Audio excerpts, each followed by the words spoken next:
apologize to everybody out there.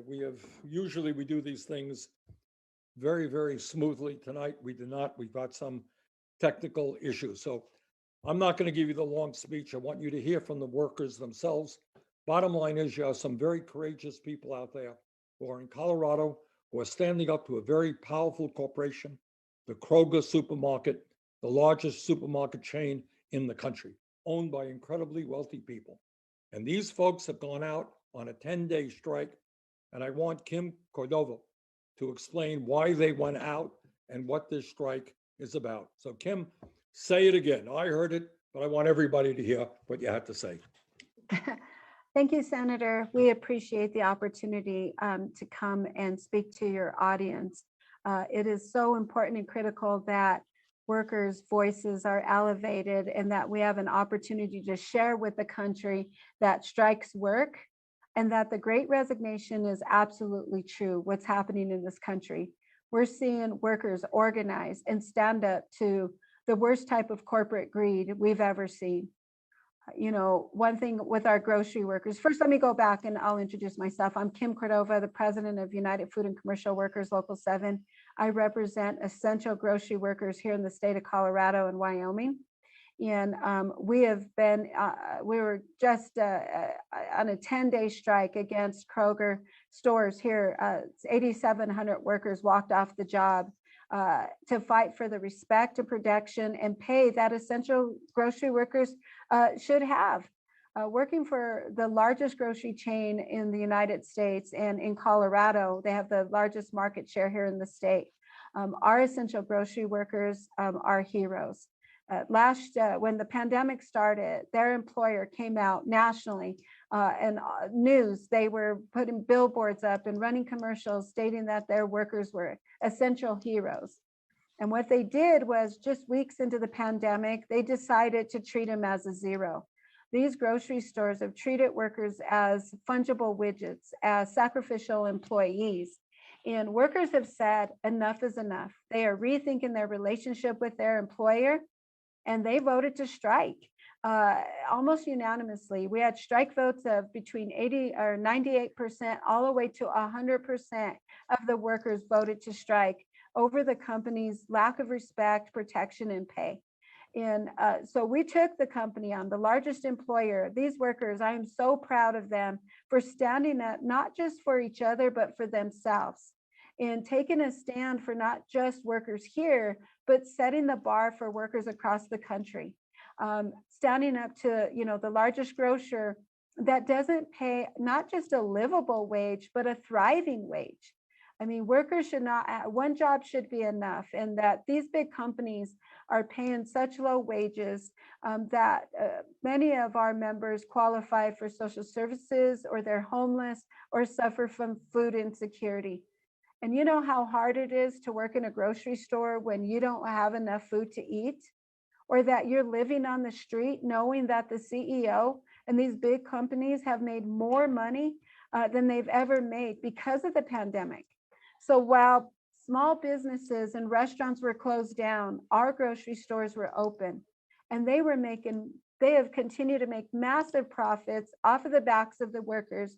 But instead of sharing that profit with their own employees, who are absolutely responsible for their success, they share their profits with Wall Street. That money doesn't come back to our communities. Our stores here for Kroger, this is a Cincinnati-based company. They purchased the existing stores, which were King Soopers and City Market here years ago. And our customers spend millions of dollars a week in those grocery stores, but yet they're not sharing that back with the community. They're not sharing their success with their very frontline essential heroes. Instead, that those profits go back to Wall Street.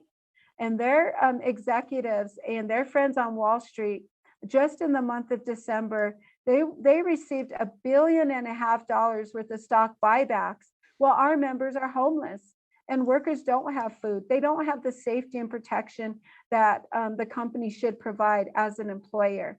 So our workers said enough is enough, and we hit the streets. More than 8,700 workers walked off the job, and in masses, to take a stand and fight for what is right. And we won. I'm telling you, it made a difference. We've never seen such solidarity in my 37-year career, with workers saying, I'm standing up for not just myself, but retirees, my community, and for future workers and for themselves. And it was amazing to see the power of the people. And I will tell you, one thing Kroger knows now is that their workers make the difference, that they are not successful without these frontline workers, and they need to share their success. Kim, you mentioned something that needs, I think, a little bit more explanation. You talked about people who work for Kroger's, in some cases are homeless, in some cases are food insecure, don't have enough food to feed themselves and their family. How do you work full-time for a major corporation and end up out on the street or without enough food for yourself and your family? How does that happen? Well, I mean, that my question's the same. I mean, the shameful fact that even Kroger, instead of paying a livable wage, or addressing the food insecurity, they have a pantry. They put pantries in all of their stores so that workers fill it up. Workers that don't have enough food share what little food they have with each other. And that's shameful. All right, let's stop. I want everybody to hear this. This is a major, very, very profitable corporation. How much does the CEO earn at this corporation? Do you remember? It's millions of dollars. In fact, when they cut our hazard pay, he got a 21% or $21 million wage increase. And within Kroger stores, they have pantries where employees are getting food contributed by other employees. Is that what you're saying? Yes, it's disgusting and shameful. And it's not healthy food. It's not fruit and vegetables. It's not protein. It's what little food somebody could share, like crackers and, a can of tomatoes or something like that. But when you work for a living, you should not have to get any kind of food from charity. One would think you'd earn enough money. Now, Colorado, as I recall, is a pretty expensive state in which to live, isn't it? Rent is high. Oh, we're in the top 4 in the whole United States. Our rent is as high as LA. And, the cost of living hasn't kept up with or wages haven't kept up with the cost of living. And unfortunately, workers cannot even afford to live in the city or work in the city in which they live because rent is so high. And, part of the problem is that some of the general public, they give the CEO a pass, right? They say it's okay for them to make that much money, even though that wealth isn't shared back to their frontline worker or to the communities that they serve. And that we need real change. And that's what this strike was about. All right, let's go to our next panelist. Andres Becerril is a front-end supervisor for King Soopers at store number 10 in Aurora, Colorado. He is a member of UFCW Local 7 and has worked for King Soopers for 11 years. Andres, thanks so much for being with us. All right, thank you. Thanks for having me. I guess I'm glad we went out as a worker. I'm glad that we got the strike vote and that everyone came out with me. I was a strike captain for the store that I pulled, and I had to go in, and we had that vote. And there's a difference between getting the vote and actually having coworkers come out of the store with you and saying enough is enough. And I was very grateful and thankful to all those people that came out with me that day. Andres, in your judgment, why were workers so strong? Why did they feel so strong about the need to go out on strike? Yeah, for me, I think everyone was strong about it. I think they were informed. I think it was weird working and having union talk kind of feel silenced, and the union did a really good job about trying to keep everybody informed and having everybody realize that you're not alone. You're not alone in your food insecurities. You're not alone in feeling underpaid and overworked. It's one of those things that the companies seem to try to, put down and make you not realize that everybody's in that same boat. And once you realize you're all in that same situation, you kind of realize like, oh, well, we all have the power together. That's, we have the same struggle, which means we have, the momentum to have the same power to change that. And I think, we were all in agreement that it was time to change things. So we walked out. Andres, how has COVID impacted the work environment in your grocery store? Originally, when it hit, we went from just people selling milk and eggs to peacekeepers, and we were trying to have the social distance thing in place, and just trying to stay sane at the same time. While people were coming to the grocery store because it was the only social thing you could do at the time, when everything was shut down, we had to keep working. We didn't get to go home and stay home and wait for this to blow over. We didn't get to start doing Zoom.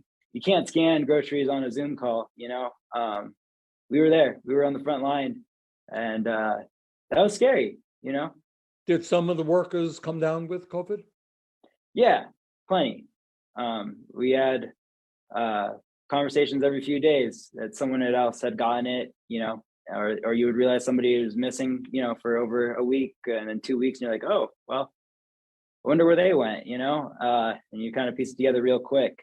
And that was scary. You never knew, who was going to come back or not. Sometimes you heard people getting real sick and being gone for 3-4 weeks and hoping that they were going to come back okay.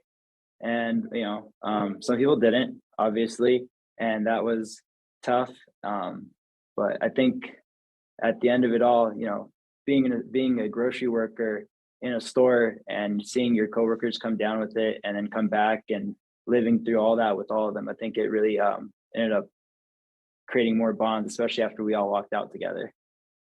Kim mentioned more, abusive language and misbehavior in the store for whatever reason. Are you seeing that where you work?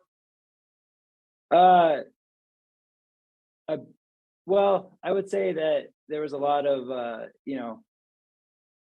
people had to decide, how they were going to explain things to us or how well they were going to. And like, I might have talked about it earlier with someone else, but, it was, everyone's just trying to get by. And unfortunately, the store managers have a job to do, and they weren't always going to be, they weren't always going to make things seem as serious as they were, I would say. So there was a lot of just trying to keep everyone afloat. And usually that was by just trying to downplay everything. And you guys have been out for 10 days now. What's the morale of your fellow employees? Well, once we came to that tentative agreement, I think it was hope. I think we felt like we did something. We all went out together and we stayed out there together, and we proved our worth. Because those stores were empty, and we proved how much the community actually does care about us, and we're not as replaceable as we were made to think and feel, and that felt great, having the community support. Okay, Andres, thanks very much. Our next panelist is Liz Wesley, also with UFCW Local 7. Liz is a floral manager at King Soopers number 130 in Colorado Springs, Colorado. She is a member of UFCW Local 7 and has worked in her position for 17 years. Liz, thanks very much for being with us. Hi, and thanks for having me. So what is your perception of what's going on, why people went out on strike, how people are feeling, the attitude of the company? What do you think? Well, when I started with this company 17 years ago, it was a really good job, and I felt very blessed to have it. I was a single mom of 2 kids. 11 years ago, I was able to purchase my own home for me and my kids on my salary that I made at King Soopers. And during the last 10 years, I've seen the cost of living continue to rise in Colorado, and my income just not keep up. Utilities are more, food is more, and that's really been exaggerated in the last couple of years since COVID. Obviously, we see everything has gotten super expensive, and forget about doing any kind of home improvements because everything has gone up, but our pay. So, and in turn with I've also seen a turnover in employees, because this job that I was so proud to have and that provided for me Now people coming in the last couple of years aren't seeing that future with the company anymore, so the turnover has been tremendous and the workload has been more. So I'm really hopeful that with with us taking a stand together and getting a good agreement for, all of us that work, in King Soopers, that we're going to see a renewed faith and that people will want to stay in these jobs, that they will see their own value, that they now see their value having stood together as one and hopefully made a difference for, everyone that we work with. Because, we are valuable. We do provide a very important service, and our customers have really stood behind us and let us know how important we are in the communities. We're so thankful for the customer support out there, that they've really been behind us. And, we're hoping that Kroger realizes that too, that, you're going to lose your customers if you lose these employees. It's a vicious cycle. So you have to invest in these people, to invest in your company, to invest in continuing to be successful, because we are that success. Liz, did you perceive that some of your workers just were angry that at a time when the company was doing really, really well? During the pandemic, as I understand it, profits soared. Oh, absolutely. So, like Kim had said in the beginning, when, Kroger initiated the hero pay for us, and then quickly 6 weeks in took that away, but gave the CEO, his $22 million bonus. It was a slap in the face. And we were still out there working, and we were still out there putting our lives out there every day to serve these communities.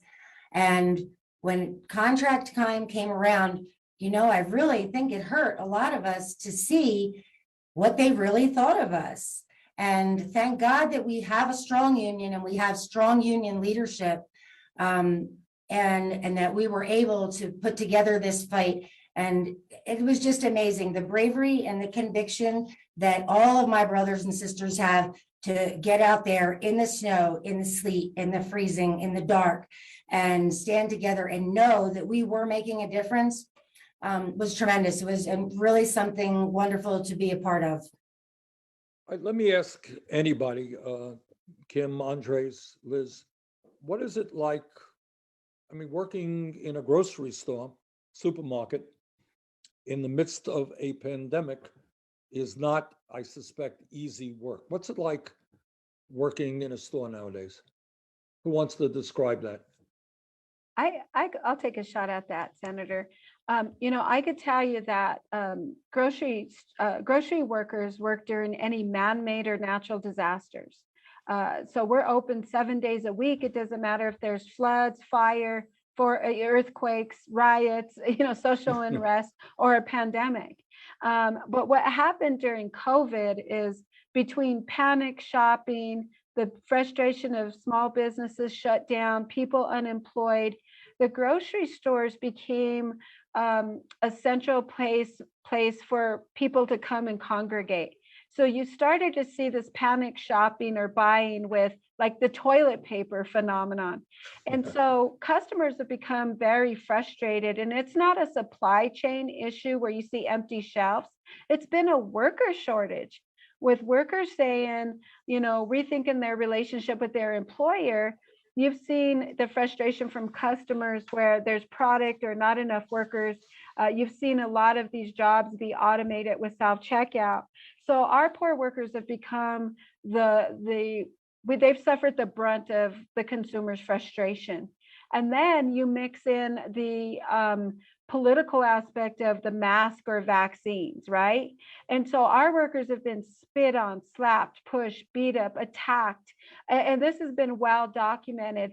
If our workers want to be protected and ask a customer to wear a mask, they've been physically or verbally assaulted, coughed on, spit on, purposely exposed with COVID.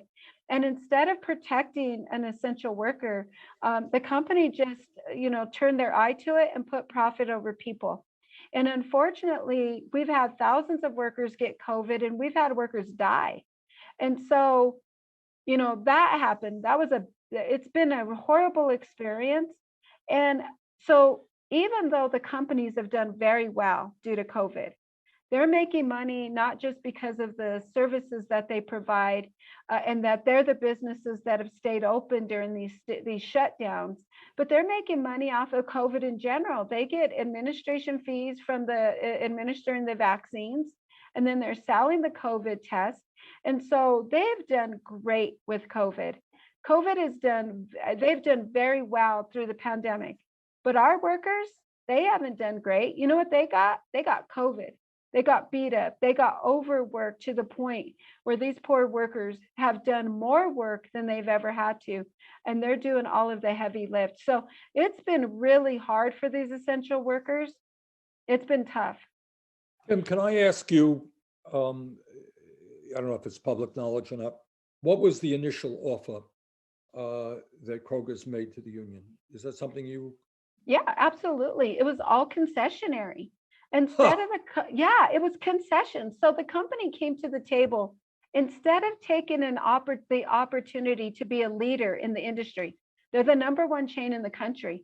And you would think that they would want to lead in wages and benefits and in work environment. Instead, they just led to the race to the bottom.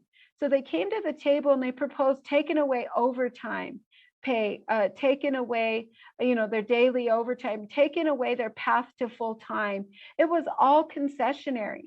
So when Liz and Andreas talk about the lack of respect for the essential job that they do, and they've made so much money, any concession was unwarranted. And I will tell you, that set the tone for negotiations. So I was really disappointed. So here you have, with workers getting sick, some dying, many being abused as a result of COVID, the company making enormous profits, as I understand it, giving a huge bonus to its CEO, right? Yes. And they came in with a contract that asked you to make less than you previously were making. Is that the initial offer? Yes, the audacity for them to come to the table and ask for a single concession. It was absolutely unwarranted. Let me ask Liz or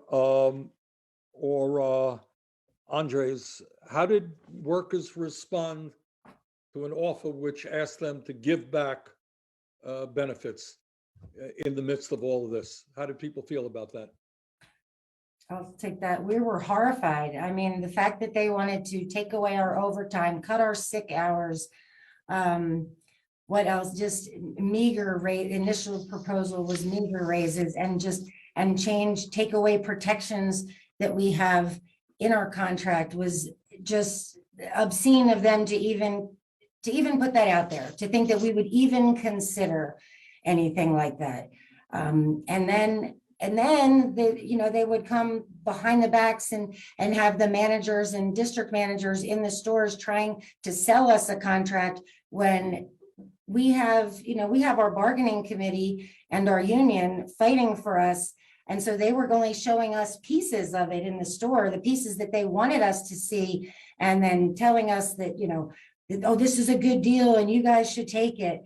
But we're not stupid. I mean, we are grocery workers, but we're intelligent, human beings, and we make a living and we support ourselves, and we know when something is not a good deal. The fact that they would offer something lesser to us and expect that we would think that that's a good deal because they put a little bonus on top of it is just ridiculous.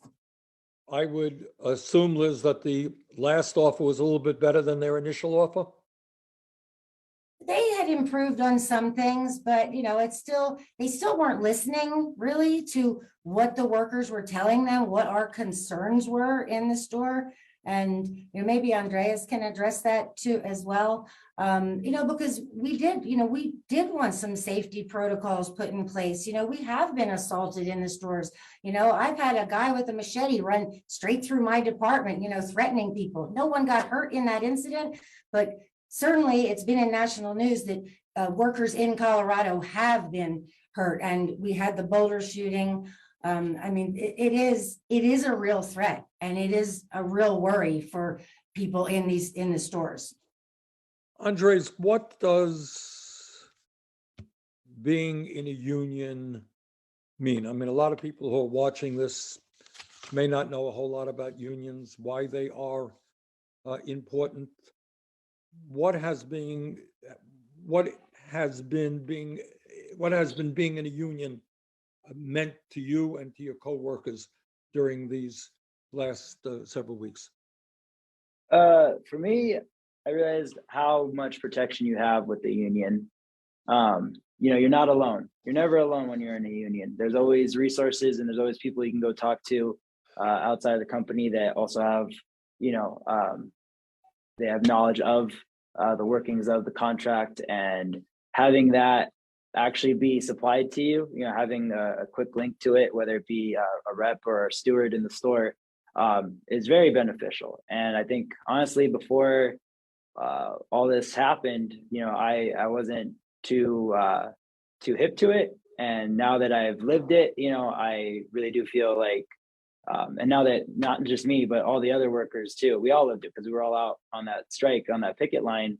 I think a lot of people really woke up to how beneficial and how strong a union can be again, and I think we're just going to see more of that, not just within, Kroger, but everywhere, anywhere that's unionized or anybody that wants to be unionized.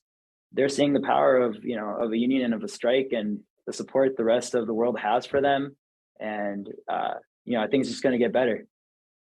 Let me ask anybody, how has the community responded to the strike? Have they been supportive, not supportive? What's been the attitude of people around in the neighborhoods throughout the state? The support has been overwhelming, Senator. I mean, our community knows we were there for them. And not only that, the work that we do in the grocery stores are so important. Think about it. We make somebody's child's first birthday cake. Liz, floral managers, they make somebody's wedding bouquet or somebody's, their corsages for prom. We set the table for our community. We sell the food and resources that our neighbors, our families, our friends, the community in Colorado and around the country. Grocery workers are absolutely essential. But we have a bond and a relationship. And in some cases, grocery workers are the only human connection that some of our customers have. Some people don't have families. Some people don't have loved ones that live there. And they come to the stores sometimes just to talk to us, or also to share recipes, or to come in and like I said, we do weddings and bar mitzvahs and funerals, and we have a connection with the workers. I mean, with the customers, because we are part of the community that these giant you said a businesses few serve. minutes ago, which was interesting, in the heart of the pandemic, when a lot of businesses were shut down, you guys were open, and that was one of the places where people could actually congregate. Yes. It became a meeting place of sorts, huh? Yes, and I mean, think about it. We're responsible. Like I said, we make your child's first birthday cake. There's nothing more important than your wedding cake, or your tray for your Super Bowl party, or where you get your food source. I mean, we're critical to the food supply chain in this country, and these used to be the middle class wage earners working in these stores. But until we start to see our labor laws be stripped apart, right, or OSHA be dismantled and defunded, we've seen a decline in that. And so we need real change in this country. But grocery workers are absolutely essential to our economy and to our food supply chain. Well, we thank you, very much as grocery store workers. You guys are there. Last I heard, most of us need to eat to stay alive. We do. And you're the place that millions and millions of people go to get their food. Art, I'm out of questions. Is there anything that we didn't go over? How are you feeling about the contract where it stands right now? You feeling good about it, Kim, or? I am. It was recommended by the committee, and workers are voting today and around the state of Colorado. I do believe that what we did here in Colorado, it worked. Strikes absolutely work. It shows the company that they can't run without workers. It shows that where the real power is with the people. And we're hoping that we set the bar so that other workers in this country follow suit. And that when enough is enough, they stand up and they take a stand for equity, for each other, for a fair wage, for health care, for paid leave. We need to stop the work while sick culture in this country. We've seen what COVID did when it ravaged these places of employment where workers were forced to go to work sick. These are the changes in this country so that everybody has an opportunity for the American dream, right? The CEOs get their dream vacations, their dream houses. They get the American dream off of our backs. And it's time for workers to stand up for their piece of the American dream. We shouldn't have two Americas in this country, the land of opportunity, right? Everybody should have the opportunity to make a livable wage and to work with dignity and respect, and to have a safe work environment. These strikes are going to change our country. And in Colorado, we were happy to take on that company and make the change that we needed. Liz, any other thoughts you want to share with our viewers? Yeah, I just wanted to say, for me, this was my first experience being part of a strike. And I've been a union member for 17 years. And it really was something to see when you've reached a point that, enough is enough. And if this is the only way that we are going to be heard and listened to, and then to see it actually take place and actually work and actually make a difference, and bring the company back to the table to listen to our concerns.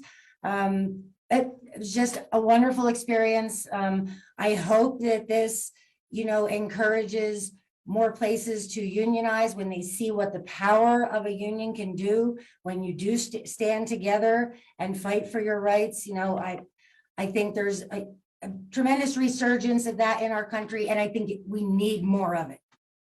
Andres, any thoughts? No, just thank you to the community, to the state of Colorado and all the people that didn't cross the picket line. I know all of them also work and had to shop somewhere else, and I know that it's not great almost anywhere right now. So whenever they get the chance to stand up for themselves, I can't wait to pay it forward. Well, let me just, in a sense, recapitulate what all of you have said. And that is, we are living in a very difficult moment in American history. This COVID has wreaked havoc on everybody's lives. So many people have gotten sick, people have died, people have not been able to go to work, kids have not been able to go to school, grandparents have not been able to see their grandchildren. It has been a horrible, horrible time. But what is happening is, I think all of you have indicated, is that in the midst of all of this, working people have said, you know what? We are human beings. We're entitled to be treated with respect and dignity, especially when we're putting our lives out on the line. When all over this country, not just in grocery stores, but in public transportation, in healthcare, people are dying because they are contracting COVID on their jobs.